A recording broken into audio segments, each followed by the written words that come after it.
you're someone who have the ability to go dumpster diving where you live and you're deciding not to do it, then you have no right to be upset about being in a poor financial situation, being upset about the inflation being too high, prices being too high of foods, of groceries, all that kind of stuff. Because you literally have the one single best option right at your feet. That the easiest way in the world you can save money. You don't have to work hours upon hours upon hours to do it. It's the easiest thing you can do if you are in your 20s living out for the first time and you are studying, having to live on a really low income. It's the easiest way that you can save if you're someone working out, you can save like 300, 400 euros a month. That's just as a single person. But instead, you're deciding that you want to live on the lowest possible level and eat the worst food that you can possibly buy, or at least the cheapest food that you can buy. You're deciding that you want to live with having to going down to the wire with your income, having to take loans, stuff like that, while you could be able to save up money through this. Imagine you are a family of four that does this, like a man, a wife, and two kids. Like, you can save 1,000 euros a month easily. That's how effective it is. Imagine you do that for 10 years, 15 years, and you invest all of those money that you are able to save up. You're easily going to be able to make have made with the how much money you're gonna get of obligations, and when your investments rise, you're probably going to be able to have above 200,000 euros at that point. When we're talking 10 to 15 years, just because you've decided to go dumpster diving, so you can literally be the difference between living in rot or living a very, very decent life. So today, you'll see, I found a lot of these, I don't know the name in English, like round sausage, something like that. I found like a lot of that. I mean, the macros here are extremely good. So 122 calories, 3 grams of fat, and 23 grams of protein. It doesn't get much better than that. So a lot of easy protein here. It's like 210 grams, 420 grams from these 6 here. So that's extremely easy protein. Just put that on top of a slice of rye bread or sandwich, a bun, something like that. Then we have just for calories here, like some of these salads. They're put down to under €1, so extremely cheap. But I mean, when you go to the bins, you're gonna get it for even cheaper. Then we have this here Italian salad. Again, lots of calories in this. 179 per 100 grams, and this is 150 grams. So just in this one, 240 calories. There's probably gonna be more calories in this here, I would assume. Yes, on this one, 295 calories, and most of it is gonna be from fat, 29 grams. So that's almost that's like 260 grams from fat, or 260 calories from the fat only. And this is also this is also 150 grams, so this is almost like 450 calories. I mean, this is so easy to just eat like one of these. So if you're struggling to get enough calories, if you're bulking, these can really help you out. Like, it's such a easy calories, and it's still a decent food source. It's not like totally bad. It's just a lot of like mayo in here. Yeah, and then again, just a whole bunch of bananas. Not that I'm needing bananas at this point, but there's so many, so I might as well take them more and just eat some more bananas while I'm eating more fruit anyway. So that should be be good for a little bit this right here. And yeah, I'll be heading to the training now. We're gonna do some front squats. We're gonna do some little bit of pull-ups. Very easy stuff. I want to save some energy for the bench press today. I want to get at least 18 with 40 kilo dumbbells. Yeah, and then we're just gonna do a little bit of triceps work, some isolation in general. So let's just get at it.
one thing I know that I have consistently been extremely bad at is controlling my emotions when things are not always going to plan.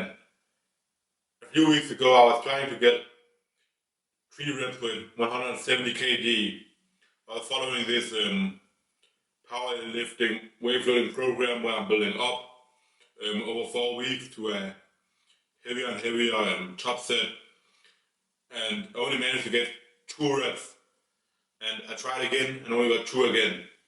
So obviously I was upset not being able to do it, and I think that's okay. Like if you have something you really want, it's okay to feel sad and be angry and have some emotions in the moment, because it shows that it means something to you. But what I'm trying to avoid, and what I've never and been really good at doing, is not letting it affect me for days and affect who I am as a person and making me feel like I'm just weak as hell. Because it's easy when things go wrong to just want to constantly chase it again and again and again and again. And that's what I ended up doing. Like 2 days later, I tried to do it again. Like I couldn't even get a rep with 170 there. I tried again 2 days later. I was able to get, no, 3 days later, I was able to get 3 reps with, no, 2 reps again. So, and after that, I haven't tried it since. But it can really become like very annoying, because I knew personally just 2 days later there was no fucking chance I would be able to do the 3 reps there. Like I just failed it getting 3 reps twice 2 days before. My nervous system was gonna be messed up, nowhere near fully recovered at that point in time. But it's just, I was so upset that I thought I could just go in there with just fucking angriness and just be fucking fired up, and that would be able to carry me through.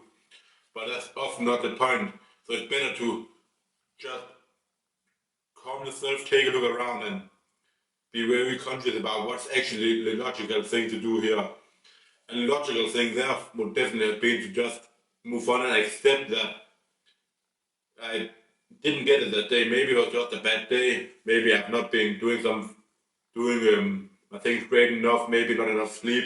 Maybe not enough water throughout the day or food the day before. There's so many things that can play in. And then just maybe wait a week and try again, or just move on to setting other PRs and other stuff and work on that. That's something I've really been trying to work on. Today's front squat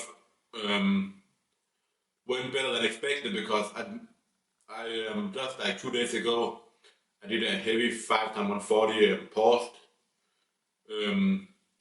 So I was just feeling my way up. I was going to do ascending sets, ascending in weight, so I have E going up for each set, starting at 140 and just seeing where I was at. So I was just actually going to move up to 150 and then going to go down again. But I decided, let's try 155.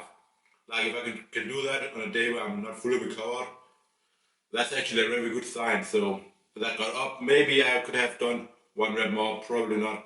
Like it was definitely very close to failure. But it got up like as my 4th set of the day. And that's the same number of reps that I've done with it before. So that's a very good sign. I know now I have pushed a little bit for some days, so probably Saturday I'm gonna go in and start out doing a set of 7 with 130. And if I don't feel really good, I'm just gonna do like 4 sets of 7 with 130, because that is going to be a volume PR. If I feel good, I might push it up and do like 7 with 140 just as a rep PR, and then another set at 7 for 130. So I can make these kind of small adjustments when I'm doing the auto regulation. I know I want to keep the Saturday a little bit easy no matter what. Just so I can actually finally recover a little bit, because I have been pushing the squats pretty hard. Then we have the dumbbell press, and I'm a bit stuffed about not getting 18 reps because I've been stuck on 17 for some time now. But the good thing is, I've said before about doing the half rep sets, a half number of reps of a top set in the following sets, is that I can easily add reps on top each time. So today I actually added 2 extra reps. So I did 9, 9 and 10. And that felt really good. One of the things I'm maybe going to try, or most likely going to try the next time, is my top set to control the weight a little bit more. Because I felt like on the last set I did of 10, I went a little bit slower and I could actually have done like 30 reps, like 3 reps more. So and that's extremely interesting considering I did a max out set, like extreme max out set of 17. You saw how slow the last rep moved. To still and then do like 2 more sets at 9, though they're not close to failure, it still takes some juice out of the body. To then be able to actually perform that well still after that. So, because when I'm doing them so fast, yes, it's going to require less strength, like negatively, you're going to use a bit of stretch reflex, but it's such a technical movement as well when you're using dumbbells, especially when you get up to 50s, when you start up to 50 kgs dumbbells. I think it's very good to actually take a little bit slower, to have more control, and that way you're still not going to lose out on any strength, even though you're controlling the eccentric a little bit more. One of the things I also started focusing on the last set was to drive with my elbows and not just leading it down, like on the dumbbell down, but really like just focus on my elbows leading it. And that actually seemed to work well. So I'm happy with the following sets. Then I did the flies and I managed to get 12 on the floor with 16 kg with straight arms up. So that's really good. I think that's the first time I've done that. They were definitely stronger than I've been before. So to end with just a lot of, I didn't record this, but a lot of chest expander extensions, which was good. I did 26 reps there, which was actually a PR, surprisingly enough. But yeah, generally a good session.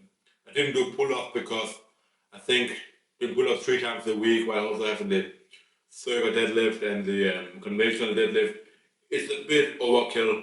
I don't really get that much benefit from doing it a 3rd time a week.